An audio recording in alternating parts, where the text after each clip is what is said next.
तो ये पाखंड नहीं चलेगा इस देश के अंदर। अगर लोकतंत्र में अलग अलग इंस्टीट्यूशंस हैं तो उनकी अलग अलग जिम्मेदारी भी है।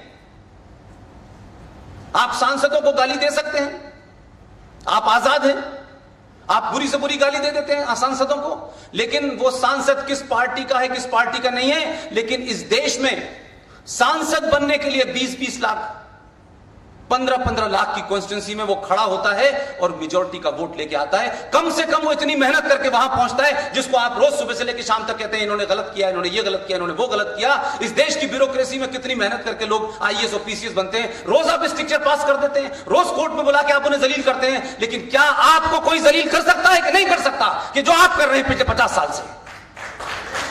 क्योंकि आप महान हैं, आप अल्लाह मियां हैं, आप कोई गलती नहीं कर रहे, आप करप्ट नहीं है, आप मिले हुए नहीं है।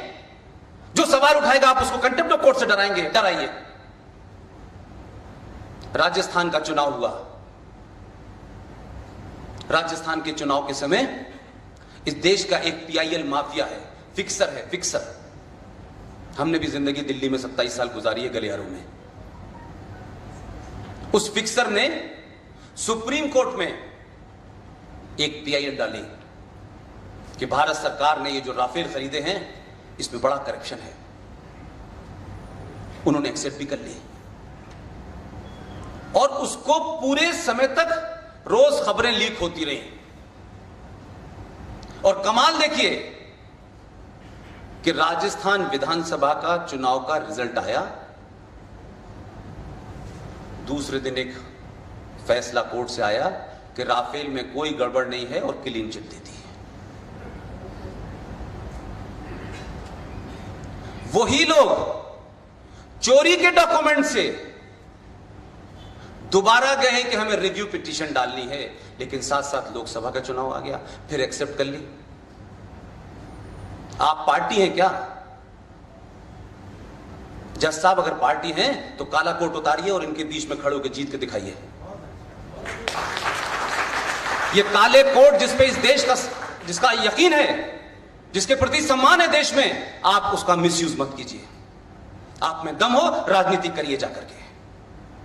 वही लोग जो ऑफिशियल सीक्रेट एक्ट का वायलेशन कर रहे हैं, चोरी के डॉक्यूमेंट लगा रहे हैं और सुप्रीम कोर्ट के जजेस उनकी रिव्यू पिटीशन एक्सेप्ट कर रहे हैं क्योंकि लोकसभा का चुनाव आ गया है। तो पहले आपने क्लीन चिट किस लिए दी थी? क्योंकि आपका उस पार्टी का एजेंडा पूरा हो गया था, वहां सरकार बदल गई थी, आपने क्लीन चिट दी थी। और रोज खबरें आती हैं, आज ये कह रहे हैं, आज ये कह रहे हैं। ये सुप्रीम कोर्ट राफेल कैसा होना चाहिए इस पे भी एक्सपर्ट है, ये निकाह पे भी एक्सपर्ट है, ये मस्जिद पे भी एक्सपर्ट है, लेकिन जिस चीज पे होना चाहिए था उसके अलावा सब चीज पे एक्सपर्ट है। अब वो मुकदमा चल रहा है, अब उसकी सुनवाई चल रही है। मुझे पूरी उम्मीद है कि अगर उन्हें गलतफहमी थी कि राजस्थान के बाद क्लीन चिट देने के उनको लगा कि अब दे देना चाहिए क्योंकि मेरा काम हो गया, इस बार आपका काम नहीं होने वाला।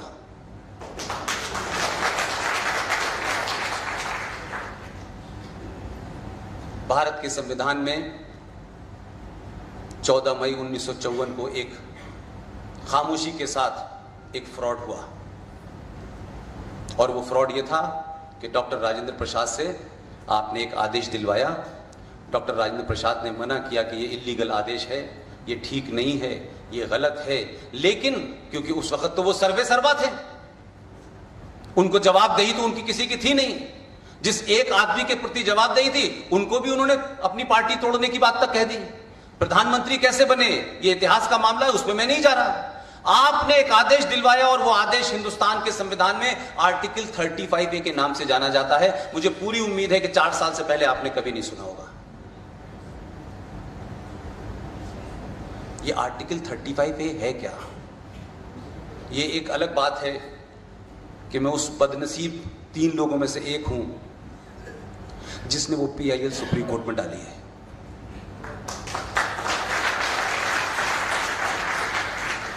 और इस 4 साल के सफर में हम 3 में से 2 रह गए। तो आर्टिकल 35A से मुझे कुछ फायदा होने वाला है। उत्तर प्रदेश का रहने वाला हूं, मेरे बाप दादा कभी कश्मीर भी नहीं गए, मैं भी बहुत नहीं गया, लेकिन आर्टिकल 35A है क्या? क्यों नहीं इस देश में जुडिशरी जो सुओ मोटो इतने काम करती है, नाली साफ नहीं है।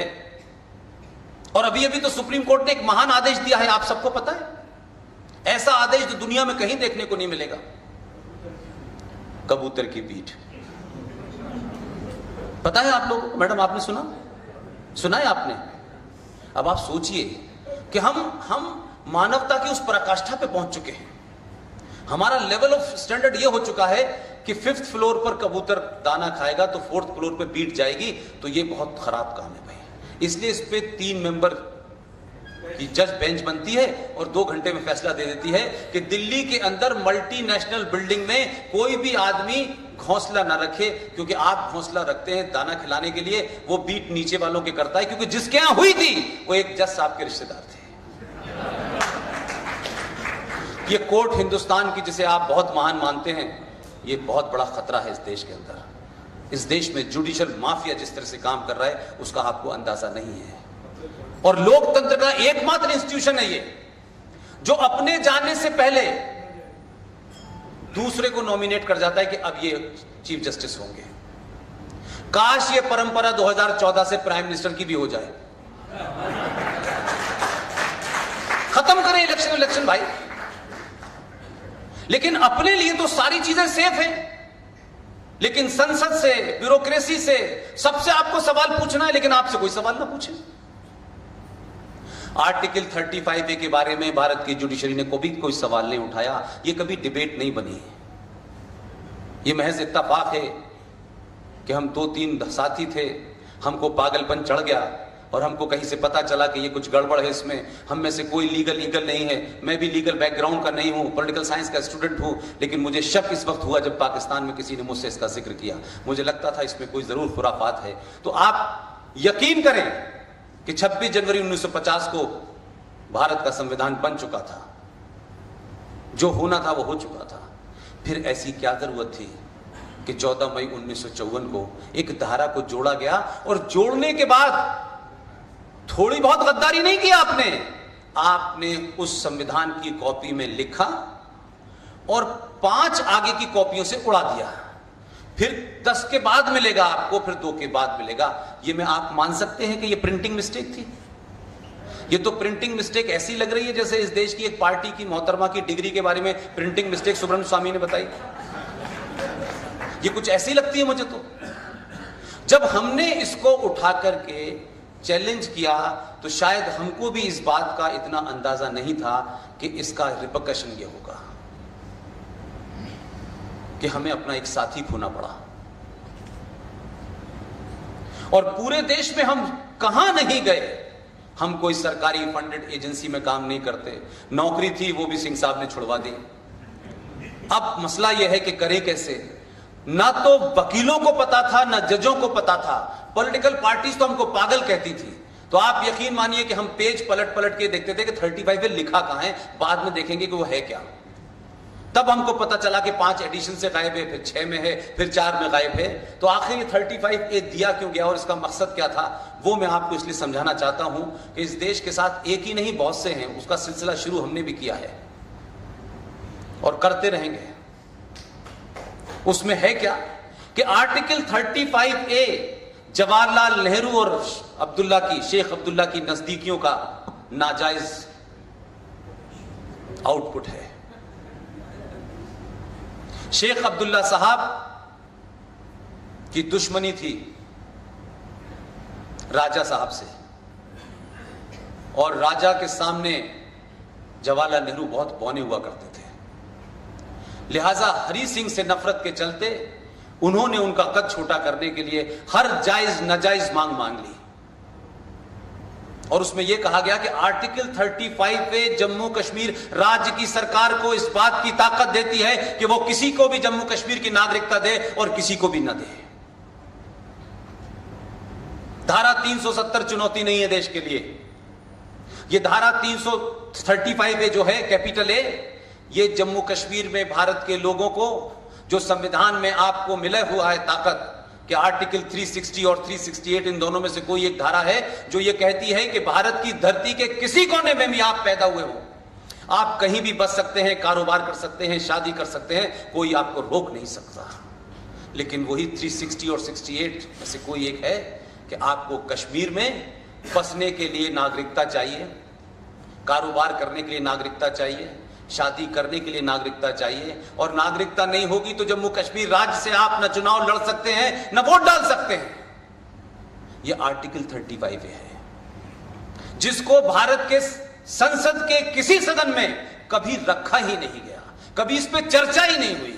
क्या आपको लगता है, एक एवरेज हिंदुस्तानी को क्या लगता है कि भारत के संविधान में किसी का स्टेटमेंट इंसर्ट कर दिया जाए और वो धारा बन जाए? भारत के संविधान में जितने कानून हैं, जब तक दोनों सदनों की सहमति नहीं मिलती है, उसके बाद राष्ट्रपति की सहमति होती है, तब जाकर के कहीं होता है। लेकिन यहां तो राष्ट्रपति ने आदेश दिया, बात खत्म हो गई, धारा बन गई और उस पर चुप्पी साध ली, और देश को नहीं बताया कि इसकी वजह से गड़बड़ क्या है, कि ये धारा ही अपने आप में, इसका जन्म ही इलीगल हुआ है, हमने उसकी लीगलिटी को चैलेंज किया है। लेकिन सवाल यह है कि धारा 35 चाहिए क्यों थी? वो इसलिए चाहिए थी कि जम्मू कश्मीर में, आप सबको पता होगा, भारत विभाजन के समय किस तरीके से वहां से कबायली आए, वहां की फोर्स के लोग थे, वो लोग जो कबायलियों के भेष में थे, फिर सब क्या हुआ और फिर 26 अक्टूबर तक वो कहानी गढ़ी गई।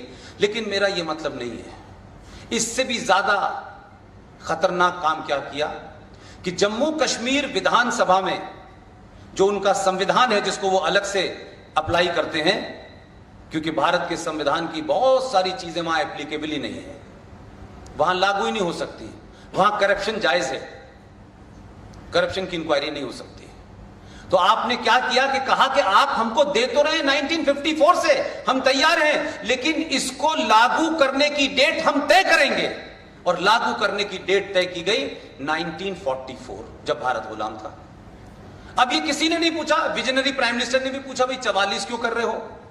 मुझे मगर मैं होता तो मैं कहता 44 मत करो, 632 कर लो, सारी अपनी अंदर की सभी निकाल लो भाई। लेकिन मैं इसलिए कह रहा हूं कि हमारे समाज में जो विमर्श होते हैं वो बड़ी तत्कालिक चीजों पे होते हैं, और हम जड़ में क्या है उस पे जाने से बचते, क्योंकि जड़ का अगर पता चल गया तो हमें मेहनत करनी पड़ेगी, उसके लिए समय देना पड़ेगा। तो इतनी बातें क्यों करो, बस पत्तों पे पानी डालो को पेड़ हरा है। हम इस मानसिकता में ग्रस्त हैं। लिहाजा हुआ क्या कि आपने 44 की डेट इसलिए रखी कि 23 मार्च 1940 को लाहौर शहर के अंदर करारदाद पाकिस्तान, रेजोल्यूशन ऑफ पाकिस्तान पास हो चुका था कि पाकिस्तान बनाया जाएगा। तो जिनको बनाना था और जो मांग कर रहे थे भारत में, 90% मुसलमान जो पाकिस्तान बनाने की मांग कर रहे थे वो गए नहीं, वो यहीं रह गए, वो यहीं रह गए। 2-4% चले गए क्योंकि उन्हें दोबारा से चाहिए था पाकिस्तान, इसलिए वो यहीं रुक गए। उस वक्त जिन लोगों को आना था वो सब कश्मीर में आना शुरू हो चुके थे लोग। लेकिन हमारे लोगों में बीमारी है, हमारे लोगों को आदर्श में रहने की एक जिद है। 44 के बाद जब मार काट शुरू हुई तब उन्होंने कहा कि अब हमें चलना चाहिए, और वो 44 के बाद से लेके 45 से लेके 54 के बीच में आ गए, जम्मू कश्मीर में सेटल कर गए। ये सिर्फ 550 परिवार, 5500 परिवार सॉरी वहां आए। लेकिन उस वक्त के लीडर भी आप बता रहा हूं, जिनको हम कहते हैं ना कश्मीरी हमारे भाई हैं, कश्मीरी पंडितों के बगैर मैं कैसे रहूंगी, अब तक तो रह रही होते थे। ये जो मक्कारी है, इस मक्कारी में ये देश बड़ी जल्दी फंस जाता है। देखो एक महिला के विचार देखो, बेचारी कह रही है कि मैं कैसे रहूंगी। जब इनके अब्बा जान कत्ल करा रहे थे, जब पड़ोसी लोग मार रहे थे, तब ये कहां थी? निकल के आती ना, अब्दुल्ला निकल के आता, फारूक निकल के आता, हुर्रियत निकल के आती, कहते ये कैसे हो सकता है? जैसे इस देश के अंदर बाबरी मस्जिद गिरी थी तो इस देश का 90% हिंदू बाहर निकल के आया, उसने कहा ये गलत हुआ है। इतनी हिम्मत तो है इस कम्युनिटी में कि उसके लोगों ने गलत किया तब भी लोग खड़े हुए। उसको राजनीतिक तनाजुर में मत देखिए, राजनीतिक पार्टियों को मत देखिए, ये समाज की सोच होती है। लेकिन जिस कहानी की बात आप कर रहे हैं, जिस कश्मीरियत की बात आप करते हैं, जिस कश्यप ऋषि का आप नाम लेते हैं, तमाम बड़ी बड़ी बातें की जाती हैं। पूरी दुनिया में इतना बड़ा सानहा अपने ही देश में मेजॉरिटी के साथ माइनॉरिटी ने नहीं किया, लेकिन बर्दाश्त कर लिया, क्योंकि भोपाल में किसी ने अवार्ड नहीं लौटाया, क्योंकि बॉम्बे में कोई बाहर नहीं आया निकल के। तो वो नहीं आए तो आप भी नहीं आए, और आपने आवाज नहीं दी तो उनकी आवाज आज तक दबी हुई है। दिल्ली की सड़कों पर रहते हैं, आईएनए के बाहर चले जाइए, दिल्ली हाट के बाहर चले जाइए, कोई पान की दुकान कर रहा है, कोई सिगरेट की दुकान कर रहा है, जो वहां बड़े करोड़पति लोग थे। और सिंह साहब कहते हैं कि 3.5 लाख में से 100 लोग भी हथियार उठा लेते हैं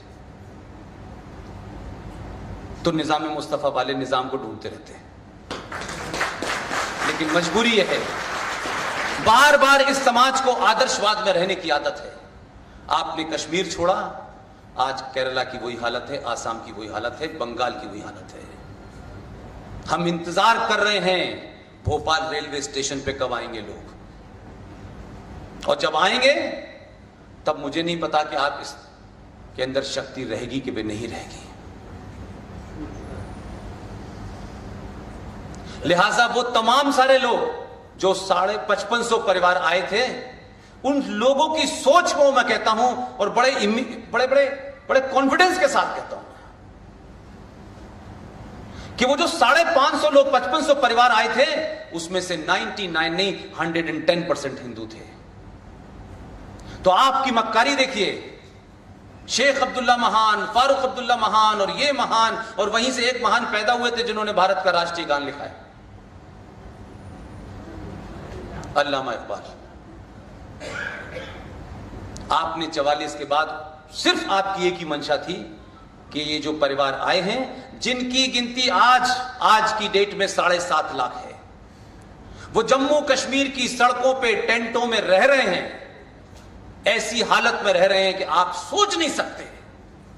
यहां दिल्ली में तो ह्यूमन राइट वायलेशन की बहुत बात होती है, मानवाधिकारों की बहुत बात होती है, लेकिन कश्मीर में लोगों की आंखें बंद हो जाती हैं। कश्मीर से नेता सिर्फ जो है गुलाबी बाग जाते हैं उस दाढ़ी वाले के पास जो ये कहता है कि हम भारत के संविधान को नहीं मानते हैं, उससे मिलने तो सब जाते हैं। उन कैंपों में कोई नहीं जाता है, लेफ्टिस्ट भी नहीं जाते हैं, सेकुलर भी नहीं जाते हैं, राष्ट्रवादी भी नहीं जाते, कोई जाता ही नहीं है। वो 7.5 लाख लोग इस भारत की सबसे बड़े दुनिया के लोकतंत्र के ऊपर एक तमाचा और एक धब्बा है। आजाद भारत में वो 7.5 लाख लोग जम्मू कश्मीर में वोट नहीं दे सकते, खड़े नहीं हो सकते, वहां के राज्य की किसी स्कीम का फायदा नहीं ले सकते, लिहाजा आज भी वो वोट नहीं डाल सकते। उनका कोई रोने वाला नहीं है, क्योंकि इस देश में बंगाल को बरकाती जैसे लोग चला रहे हैं और उत्तर प्रदेश को आजम खां जैसे लोग चला रहे हैं, और आपके शहर में नाम तो आप ही जैसा है लेकिन वो चला रहे हैं। इसलिए संकट को सिर्फ इतना मत लीजिए कि पाकिस्तान में आपने बालाकोट चले गए और उड़ी चले गए। पाकिस्तान की कोई हैसियत ही नहीं है। आप लोगों ने अखबारों के माध्यम से देखा है, मैंने 12 साल तक उनके गली मोहल्लों को देखा है, और जहां से पाकिस्तान की सोच पैदा हुई थी, इत्तेफाक से ऊपर वाले ने मुझे पैदा भी वहीं कर दिया। इसलिए मुझे कोई कंफ्यूजन नहीं है कि हम जो कह रहे हैं, जो कर रहे हैं, वो 2 अलग अलग धाराओं की बात कर रहे हैं। 70 साल के अंदर सेकुलरिज्म कहां हवा हो गया? 3900 दंगे इस देश में, बड़े दंगे हुए हैं, हजारों लोग मारे गए हैं। तो भाई देश बांटा क्यों था? एक समस्या को सॉल्व करने के लिए बांटा था आपने। लेकिन इतने दंगे होने के बावजूद भी आज ये देश सुरक्षित नहीं है। अगर आप ये समझते हैं कि सेना बॉर्डर पे काम कर रही है, तो सेनाओं का काम होता है बॉर्डर की हिफाजत करना, और बॉर्डर के पार से अगर कोई दुश्मन आता है उसको मारना। मजबूरी यह है कि हम सेना से उम्मीद कर रहे हैं कि हमारे समाज में जो लोग हैं उसको भी सेना मारे। मैं कहता हूं उसको सेना नहीं मारेगी, उससे लड़ना इस समाज की जिम्मेदारी है।